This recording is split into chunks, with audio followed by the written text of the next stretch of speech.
I was used to seeing Jean Park only in the courtroom. Impeccable uniform, calm posture, attentive eyes. Then, on a Friday evening, I ran into the same man at the neighborhood grocery store. He was trying to pick out tomatoes. When he saw me, he smiled and said, "So the judge lives in the real world too." I laughed, not the calibrated, professional laugh I offer in courthouse hallways, the kind that says I acknowledge your presence without committing to it. I laughed for real, a sound that escaped before I could decide whether it was appropriate or not. And that small failure of control bothered me for the rest of the evening. I got home with the wrong tomatoes. I had grabbed the first ones my hand reached, distracted enough to forget that I knew exactly what I was looking for. That alone should have told me something. My name is Danielle Calloway. I'm 58 years old, with over 3 decades on the federal bench and a reputation that, people say, precedes me into any room. The attorneys call me the Iron Judge behind closed doors. I heard that once by accident, through a conversation between 2 clerks who didn't know I was standing on the other side of the door. I wasn't offended. I took it as a compliment. I learned early that authority has a price. You surrender a piece of your lightness and receive respect in return. It seems like a fair trade until the day you realize you no longer remember exactly where you put that piece. My marriage ended 22 years ago. Richard was a civil engineer, a good man, honest, and profoundly incompatible with the woman I was becoming. There was no affair, no cruelty. There was distance. That quiet distance that grows slowly, like a weed between bricks, until one day the bricks give way. He told me, in the last conversation before we signed the papers, that sometimes he felt he was married to the courthouse. I didn't respond, because somewhere inside, I knew he was right. Our 2 children grew up, finished school, built their own lives in other cities. Claire is in Seattle with her husband and my 2 grandchildren. And Michael lives in New York, working at a tech startup I can never quite explain when someone asks what he does. I talk to them every week, at scheduled times, like agenda meetings. They know I love them, or at least I hope they do. My house is too large for one person, but I can't imagine living anywhere else. Every room is organized with the same precision I apply to cases. Everything has a place. Everything has a function. Everything is where it belongs. People who visit for the first time usually say it looks like a magazine spread. I never know if it's a compliment or an observation about what's missing. What's missing is noise. But noise, I had learned to confuse with disorder. John Park had been a detective for 18 years when I first saw him on the witness stand. A narcotics case with complex jurisdictional threads, technical testimony regarding chain of custody and seizure procedures. He spoke with clarity and without embellishment. No nervous energy, the kind common in people unaccustomed to courtrooms. No arrogance from someone who assumes a badge grants automatic credibility. Just the facts, in the order they occurred, with the honesty of someone who has nothing to gain but the truth. I asked 2 direct questions. He answered both without deflection. I closed the examination. In the months that followed, Jean appeared 3 more times as a witness in separate cases. Never the same proceeding, but always with the same presence. That calm, which isn't passivity, it's something else. It's the calm of someone who has seen a great deal and made the conscious decision not to let it all become noise. In the courtroom, I saw him the way I see everyone, a piece within a process, a function, a voice to be weighed and filed. There was nothing wrong with that. It was my job. After the grocery store, I started running into him in the neighborhood with a frequency I only noticed after some time, which means, before, I simply hadn't been paying attention. He lived 4 blocks from my house. I discovered this when I saw him leaving a brick townhouse on a Saturday morning, carrying a paper bag from the bakery and wearing a single earbud around his neck, as if the music had been paused because the world outside deserved attention. He greeted me with a nod, polite but without ceremony. I continued my walk. The following week, I was sitting on a bench in the park nearby, reviewing an appellate brief I had brought home, what my daughter Claire calls addiction disguised as dedication, when he appeared walking a dog I didn't recognize. A scruffy, amber-colored mutt with large ears who went straight for my bag before Jean could pull back the leash. Kopi, no. His voice was firm, but without tension. The dog obeyed.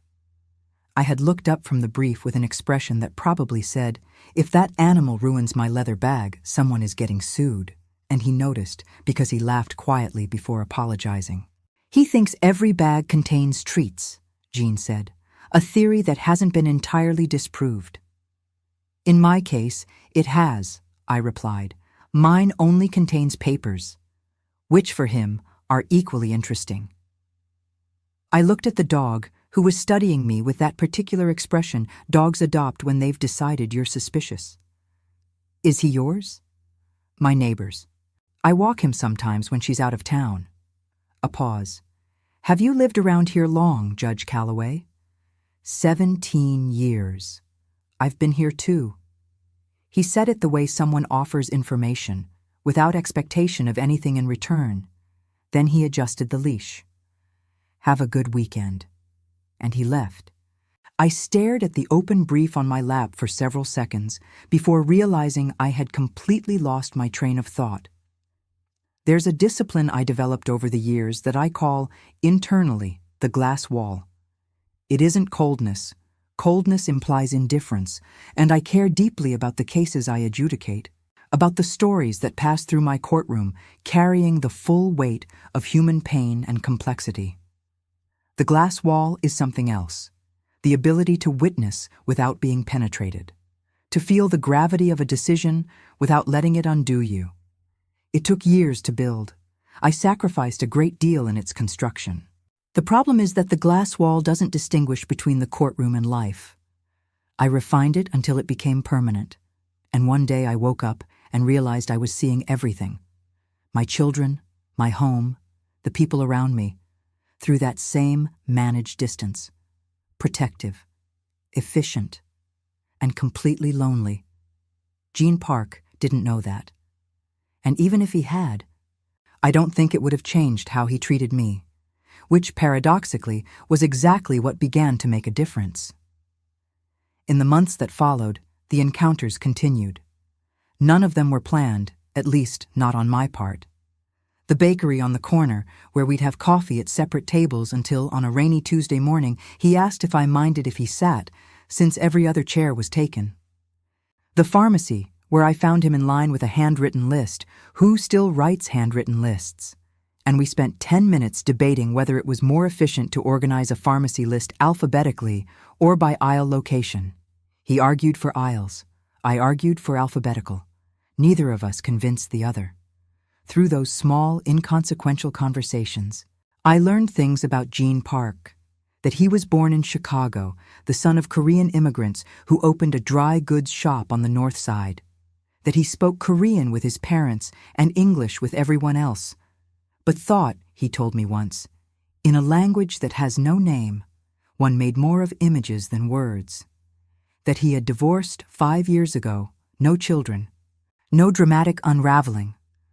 It was amicable, he said, with a calm that didn't seem rehearsed, that he liked to cook, hated the gym, but walked every day, read often, and watched very little television, that he paid attention to people in a way most people don't.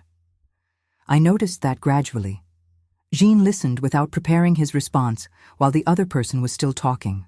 He asked questions that revealed he had absorbed what you'd said before, not just what you'd said in the last 30 seconds. And sometimes he went quiet, not the uncomfortable silence of someone who doesn't know what to say, but the silence of someone who considers the weight of words before using them. It was the kind of presence I had learned to associate with the courtroom. Outside of it, it was rare.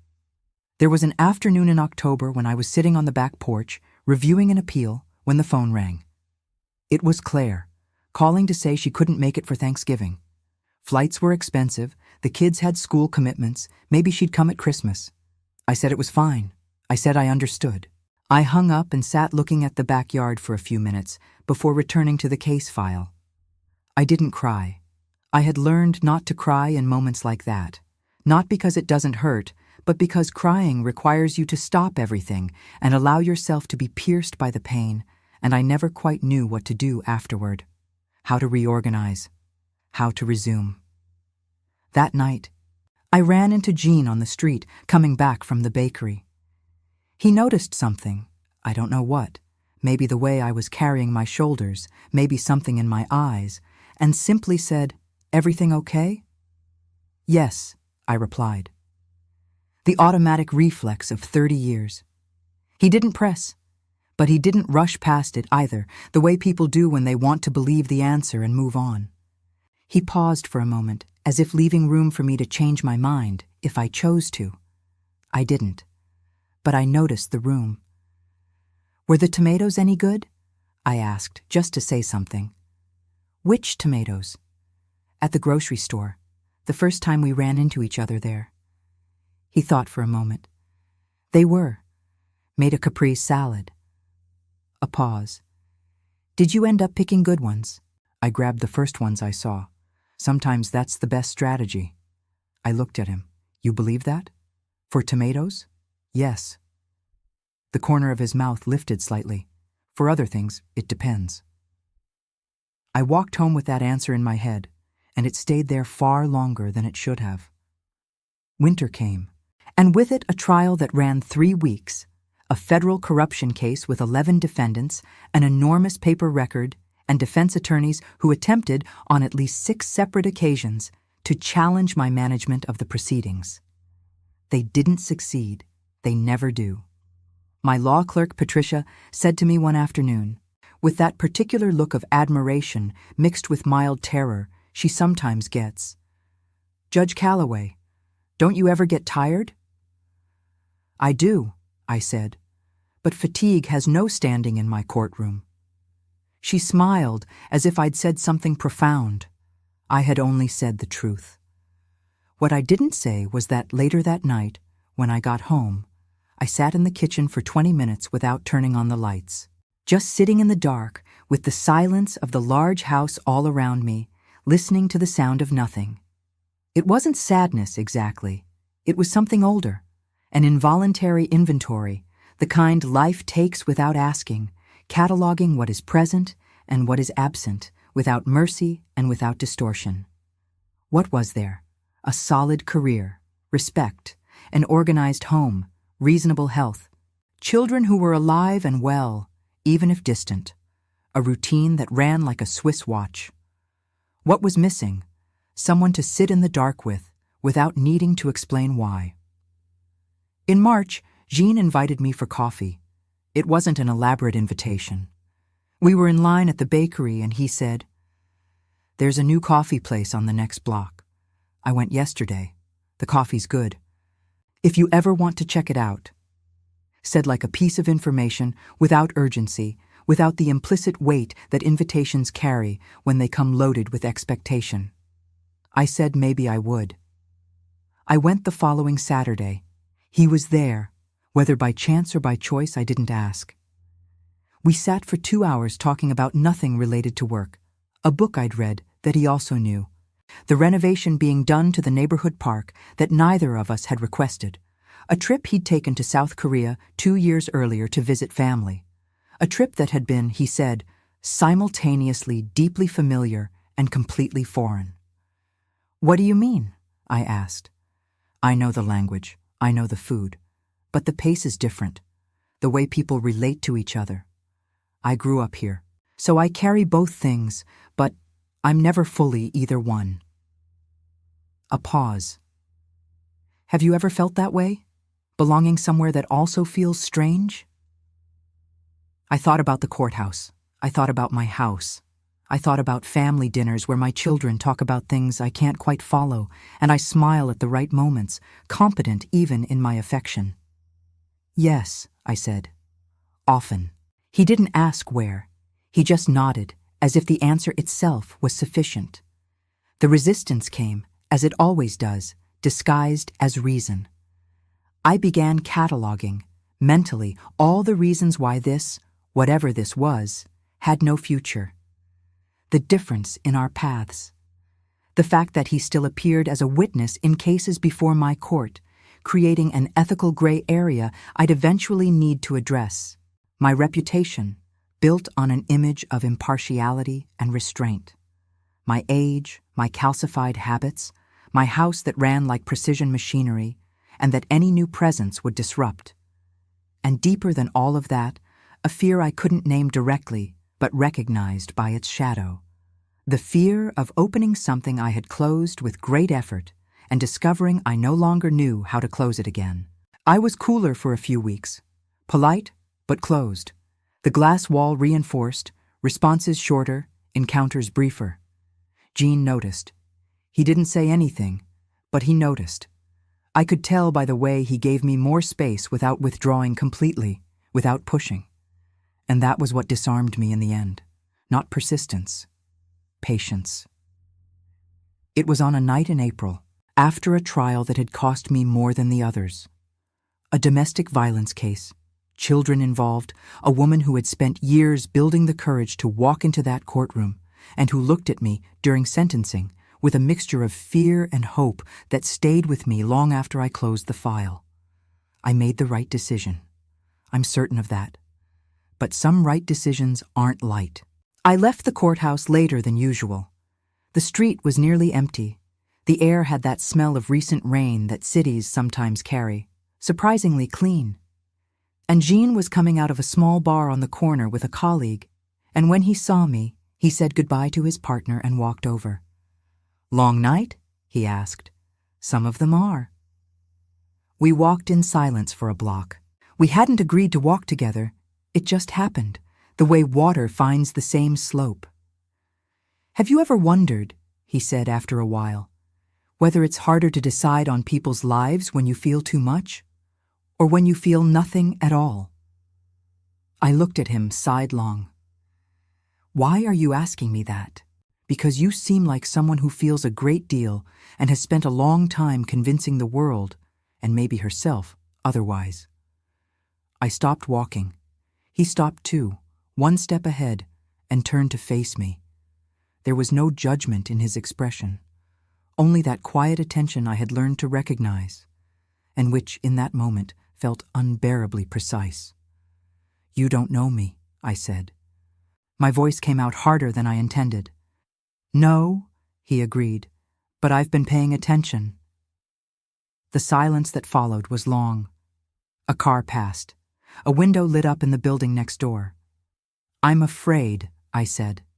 The words came out before I could decide on them, like that laugh in the grocery store months earlier. "Not of you, of disrupting what's working." Gene was quiet for a moment. Then he said, "What's working is the same thing that's keeping you alone." It wasn't cruel. It was simply true, said with the same calm he brought to everything. The calm of someone who doesn't need to raise his voice because he's certain of what he's saying. I was accustomed to being the most articulate person in any room, the one with the answer before the question was finished, the one who led, who structured, who decided. There on that damp sidewalk on an April night, with the smell of rain and a man looking at me as though I were a person and not a function, I had no prepared response. And I realized, in that disarmed silence, that I had never felt so clearly seen. I spent the following days doing what I do when I face a difficult case. I analyzed. I examined my own heart with the same diligence I would apply to any proceeding, searching for the statute that would tell me what to do, the precedent that would bring order to the confusion, the legal reasoning that would make the decision clear and defensible. I found nothing, because the heart has no case law. There are no provisions covering the specific situation of a 58-year-old woman who spent 3 decades adjudicating other people's lives and who now, confronted with the possibility of a simple and unexpected happiness, is paralyzed with fear. There is no law that governs how much of yourself a person should risk when she has so little practice risking anything. There is only the choice. I called Claire on a Wednesday afternoon, outside our scheduled time. She answered, surprised, and I said, "I want to tell you something." And I did. Not everything, but enough. His name, the encounters, the conversation on the sidewalk, what he had said about functioning and about loneliness. There was silence on her end.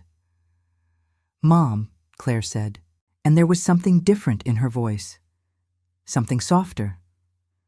"Are you asking for my opinion? Or did you just need to say it out loud?" I thought about it. Just needed to say it out loud. "Then I'll only say one thing. You've spent your whole life being brave about hard things. This is a good thing. It doesn't have to be harder than the others." I hung up and sat for a long time with the phone in my hand. It doesn't have to be harder than the others. Simple as that.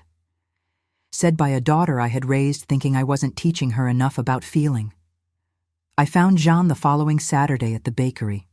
He was in line, his back to me, and when he turned and saw me, that small smile appeared. Not the wide smile of someone relieved, but the quiet smile of someone who'd had no doubt I would show up. "Coffee?" I asked. "Coffee," he said. We sat at the coffee shop on the next block, at the same table as the first time. Sunlight came through the side window and made those strips of light that serve no purpose other than being beautiful. I ordered a pour-over. He ordered an Americano. "I'm still afraid," I said, before he could speak. I needed to say it out loud, once, so it would stop carrying so much weight. "I know," he said, "but I think I've spent enough time being sensible." Jean looked at me for a moment. Then he said, with that calm I had come to recognize as his signature, "Being sensible and being happy aren't necessarily the same thing." I learned that late. No, you learned it at exactly the right time. I don't know what will happen. I have no way of knowing, and there is a part of me, the judge, the analyst, the woman who spent decades requiring certainty before acting, that still wants to resist the uncertainty, that still searches for the precedent that guarantees the outcome. But there is another part, older and more truthful, that recognizes that some stories have no predetermined verdict, that there are chapters that must be lived before they can be understood. I am 58 years old. I spent more than 30 of them deciding on the lives of other people, with responsibility, with care, with all the gravity that wearing the robe demands. I learned to read intent, to distinguish truth from narrative, to see beyond what is said to what is felt. I learned all of that about others. What I learned about myself, I only discovered now, that I built a life so well structured that I became the only person subject to it whom I had never judged honestly, that I applied to my own heart the same distance I had learned to keep from anything that might affect me too deeply, that I confused loneliness with dignity and silence with peace. Gene Park didn't come to rescue me. I don't need rescuing. I never did. He arrived the way truly important things arrive, without fanfare, in the produce aisle of a grocery store trying to pick out tomatoes, and told me, without words, that the real world, the one where tomatoes matter and weekends have weight and conversations last as long as they need to, was still available to me, that I hadn't arrived too late, that it is never too late for a woman who knows what she wants once she finally decides to want it. Today, leaving the courthouse, I paused for a moment on the marble steps. It was late afternoon, and the light hit the stone at that specific angle only this hour holds. Neither day nor night, the world suspended in a golden interval. I thought of every case I had adjudicated, every human story that had passed through my hands and been returned to the world transformed by a decision of mine. I carried that always with seriousness.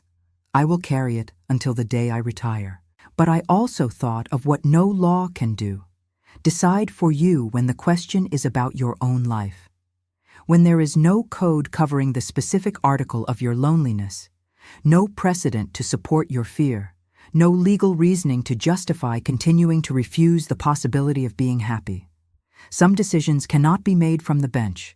They can only be made with the heart. I picked up my phone. I sent Jean a message. "Is there somewhere you've always wanted to go but never have?" The response came within 2 minutes. Just this. Several places. But I'd rather go with someone. I walked down the courthouse steps with the lightness of someone who finally, after many years of correct verdicts and right choices and duties fulfilled, allows herself the simplest and most difficult luxury of all, to choose for herself.